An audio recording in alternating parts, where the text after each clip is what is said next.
উদ্বোধন মিসেস গার্ডেনিয়ার আয়োজনে আমাদের এই যারা দর্শকরা এখানে এসছে তাদের সবাইকে জানাচ্ছি স্বাগত। মির্জা পরিবারের আমাদের অত্যন্ত শ্রদ্ধা আস্থার ব্যক্তিত্ব মাত্র ঘোষণা হয়ে গেল। এখন আমাদের তরুণ সহযোগীদের মাধ্যমে আজকের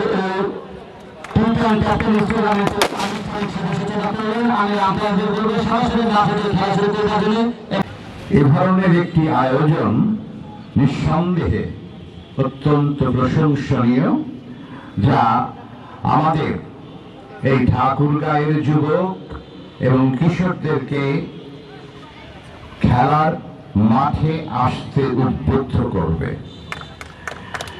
আমি মনে করি এ ধরনের আরো অনেক পৃষ্ঠপোষকদের খেলাকে উদ্বুদ্ধ করার জন্য এবং সেটা সব ধরনের খেলাকেই উদ্বুদ্ধ করার জন্য এগিয়ে আসা উচিত।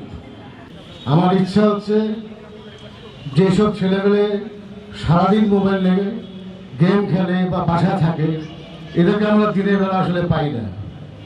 আমি চেষ্টা করব এই যুব সমাজটাকে বাড়ি থেকে বের করে আনতে, এবং আপনারা আমাদের পাশে থাকবেন। আমাদের রংপুর বিভাগের একটি মির্জা রুহুল আমিন ক্রিকেট টুর্নামেন্ট আয়োজন করেছিলাম।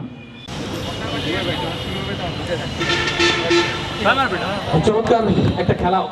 ধারাভাষ্য প্যানেলে একজন গুড অ্যানালিস্ট এবং ক্রিকেটীয় ধারাভাষ্যকার সোহান। এই ঠাকুরগাঁয়ের দুই প্রতিবেশী, আমাদের ঠাকুরগাঁয়ের প্রতিবেশী পঞ্চগড় ফিল্ডিং এর সিদ্ধান্ত নিয়েছেন তারাগঞ্জ রংপুরের দলীয় অধিনায়ক। আবার চমৎকার প্রিমিয়ার লিগ উদ্বোধনী ম্যাচ। ওয়াইডে নির্দেশ দিল মঞ্চের সামনে আলোকিত ট্রফি দুটো, যারা এই টুর্নামেন্টে শিরোপা উঠিয়ে চ্যাম্পিয়ন হওয়ার গৌরব অর্জন করবে।